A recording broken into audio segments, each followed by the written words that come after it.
Hello, and you're welcome to Global Business Insights. This is a special edition where we consider the first half of the year as we also look at main headlines, as always, going a little deeper from a business perspective. In the United States, the chances are that President Biden could be replaced as the Democratic Party candidate for the most difficult job in the world. The first CNN debate showed an unfazed Trump that has not changed, but we did see a frail and overwhelmed Biden as both traded insults. Not sure what we saw moves the needle in the intensely divided scenario. Still, it can't be good for the Democrats that 2/3 of watchers thought Trump did better. We also saw shares in former President Donald Trump's Truth social media company up over 8% higher in pre-market trade following Trump's performance against President Joe Biden in yesterday night's debate. There's still a lot of uncertainty on which campaign pledges will translate into policy action on both sides, even if Trump emerges as president, despite all the many legal obstacles. In the UK, as I watched also the recent Sunak-Starmer duel, I concluded that of all the four candidates seeking to lead their countries, excluding Macron and Marine Le Pen, I have to say Sunak did the best at the debates. But will debates count? The UK economy, however, grew by 0.7%, more than 0.6% initially estimated in the first quarter of 2024 as the UK emerges from recession. The economy is a major battleground in the general election here in Britain, and Starmer has promised he can make it grow faster. And we also just got the latest US inflation metric. That's the Federal Reserve's preferred deflator. After that, it came out on the last working day of the first half, probably summing up the outlook on inflation. The Fed, in their last summary of economic projections, did revise upwards their median projections for 2024 core PCE year on year to 2.8% from 2.6%. The core PCE, that's the price index, which excludes volatile energy and food prices, is the preferred gauge. And like I said, it just came out. Core PCEI month on month just came in at 0.1% as expected from 0.3% last month. Year on year, May PCEI was 2.6%, down from 2.8% in April, also as expected. European Union leaders have nominated Ursula von der Leyen for a second term as president as part of a deal on top jobs for the next 5 years. Von der Leyen's nomination still needs confirmation, where she could struggle to win a majority of votes. And in Nigeria, we end the half year on a positive note.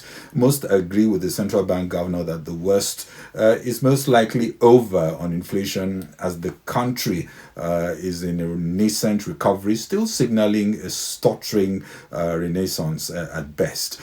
Diversifying the economy is an important theme, and we have a major player in the gold business, Tunde Fagbemi, Chairman Dukia Gold, helping us to understand the implications of the recent presentation of gold bars to President Tinubu.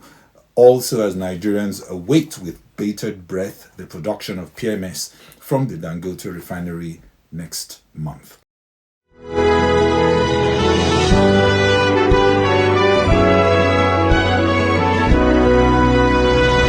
First, on global markets, it was still a solid first half, though slowing somewhat in the last month. Investors who watched the debate yesterday night will be concerned if political uncertainty and the potential Fed Reserve policy shifts and what happens with big tech's AI hype could make the rest of 2024 a bit of a struggle.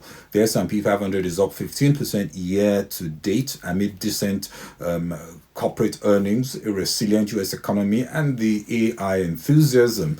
Analysts predict a positive first half has been almost followed by additional gains in the rest of the year, over 80% of the time. But one tends to agree with the recent JP Morgan survey showing investors see political risk in the US and abroad as the top potential destabilizing factor for stocks. First, in Nigeria, a very proud Minister of Solid Minerals Development, Delia Lake, recently presented to President Bola Tinubu Nigeria's gold bars, produced through the efforts of artisanal and small-scale miners and refined by the Solid Minerals Development Fund. What does this mean, as we had seen previous administrations harp on the possibilities of gold before? Tunde Fagbemi, Chairman Dukia Gold, a major player in the business, comments on why he sees this as a big win for the government. My immediate comment on the presentation of gold to President Bola Ahmed Tinubu by the Honorable Minister of Solid Minerals and Mines Development, Dr. Alake, is that it is a very, very welcome development. It's very welcome because one of the key mandates of the ministry in developing solid mineral mines to market is to ensure that there is a marketplace, one for artisanal miners, especially artisanal gold miners. This is in fulfillment of the World Bank Artisanal Mining Initiative that asks and, of course, encourages countries to ensure that the artisanal gold miners can find a clean and a good market to deliver their products to in such a way that they can get the most enhanced price for their product. Therefore, we need to congratulate Dr. Alake for allowing artisanal gold miners to have a market discovery, a good price for their product. It only does one thing, encourages them to do more. It also helps the government to identify who is doing artisanal mining, where they're doing the artisanal mining, and of course to give them not just financial best price, but also to help them with best mining practices. But apart from the effect that it gives to the artisanal miners, which is again maximizing their return or gains on their effort, it also is going to help Nigeria a great deal. As you know, every country in the world is thinking about how to diversify its currency and its cash reserve away from dollar and or pound or any other third-party currency into a much more stable asset class. One of the most important asset class for every country now is gold, whether China, UK, US, Korea, or anyone. Everybody believes that gold has held as a store of value since biblical times, since every religion that we know, and it has always helped you in terms of inflation, times of uncertainty, and the rest of them. So most countries are beginning to look at gold, and indeed Nigeria has always held gold in its reserve, 23 tons to date, and I believe that by adding 70 kg to that right now only does two things. One, tells us that the government is serious about diversifying the economy and, of course, diversifying the portfolio of investments that Nigeria as a country has. So we keep some of our reserve in dollar, we keep some of our reserve in yen, I think we keep some of our reserve also in other third-party currencies, especially the Chinese yuan. Now that we have added gold and we are beginning to add more gold, it will only strengthen the portfolio of the central bank. The second and most important reason I see is that it's a very good message sent by the Honorable Minister to the average corporate person, the average bank, that Nigeria and indeed Nigerians should consider gold as part of their asset class, so that if a Nigerian earns salary, if the government can buy gold and put with the CBN, it only makes more sense that you who's earning a salary should also look for a bit of your salary and try to tuck it away into gold. It will save you from inflation. It will protect the value of your money or your asset. It would also ensure that in the unlikely event that things break down in the world, you are protected from the vagaries of a devalued dollar or pound sterling, for instance. Still in Nigeria, President Bola Tinubu yesterday night rolled out plans to boost agricultural productivity and strengthen the economy by creating opportunities in the real sectors of agriculture, manufacturing, and construction. The president approved the immediate executing of the National Construction and Household Support Program to cover all geopolitical zones in the country after meeting with 36 state governors. And the just breaking story on the personal consumption expenditure index data, the core PCE was up just 0.1% month on month for May from 0.3% the previous month as expected. The price index, that's the PCE, the headline PCE, decreased less than 0.1% in May.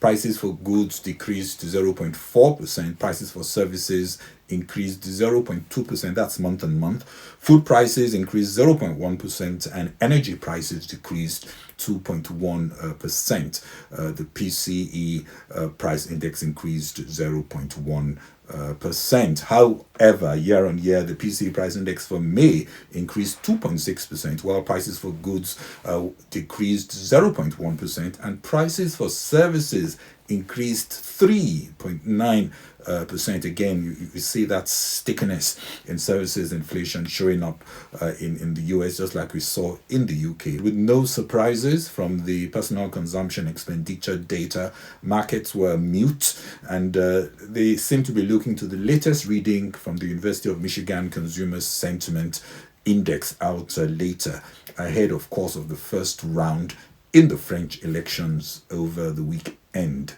Also looking at other recent data, Q1 GDP in the US was revised slightly higher, but still a tepid 1.4% rate for the period. That was the final estimate that came out yesterday, still pointing to a slowdown as high interest rates bite. Analysts expect growth to pick up to 1.9% this quarter. Also yesterday, US weekly unemployment claims declined week over week by 6,000 to a total of 233,000. That is more than earlier in the year when the range was between 200,000 and 210,000. But it's not a disaster, though it certainly could be better. And in Japan, inflation was up in June on the back of high energy prices, and industrial output rose more than expected. CPI, excluding fresh food, rose 2.1% in Tokyo, accelerating from 1.9% in May. Earlier today, UK GDP Q1 came in at 0.7%, slightly higher than previous 0.6% estimated. Faster growth mainly due to upward revisions to consumer spending, as the Statistics Office reported increased spending on recreation and culture, as well as housing and food. And in Germany, unemployment figures today also inched up to 6% from 5.9% the previous month. French inflation showed consumer prices rose 2.5% from a year ago in June, down from 2.6% in May. Spanish inflation also down to 3.5% year on year in June from 3.8% the month prior, while Italian inflation rose 0.8% from June 2023. When you consider all this data coming from the major economies, in Q2 we did see a lukewarm economic growth, abating inflation, stickiness in services, and labor market still showing some pockets of weakness amid a recovery. And looking to Asian markets, closing the trading day in the first half of the year, mostly positive as it considered the latest Tokyo inflation data. In the US, looking at futures, markets looked set to open also on a positive note. Like I said, the rally seems to be tiring. We've seen some rotation back to value stocks in the last quarter, and it is looking more uncertain as momentum generally wanes amid still upward movements. Well, that's it from me on Global Business Insights. This is Bode Oshosami. Thanks for sharing and following or subscribing on Facebook, LinkedIn, or YouTube and X. Please send your comments. As we end the first half of the year, Global Business Insights will be off for a short holiday break to be back on Wednesday, the 17th of July. Again, thank you so very much for watching. Bye-bye.